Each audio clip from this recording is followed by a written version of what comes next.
Hello guys, সবাই কেমন আছেন? ছোটটা ব্লগ নিয়ে আপনাদের সামনে আমি আবার হাজির হলাম।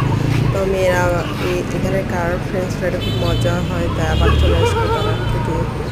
না ওখানে বসা যাবে না, দিয়ে দিলাম।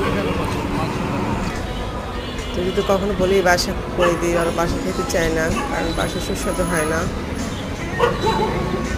তাই বারবার চলে আসে মেয়েরা এখানে খেতে। আর এখানে নিজে হাতে সব কিছু তৈরি দেখে দিই আমি, খেয়ে নেয়। এই চলে আসলো ফ্রেঞ্চ ফ্রাইটা। এই ফ্রেঞ্চ ফ্রাইটা দেখতে যেন সুন্দর ছিল, খেতে খুব সুস্বাদু ছিল। এরা খাচ্ছিল, খুব গরম ছিল, আর বাবা বাতাস করে এটাকে ঠান্ডা করতেছে।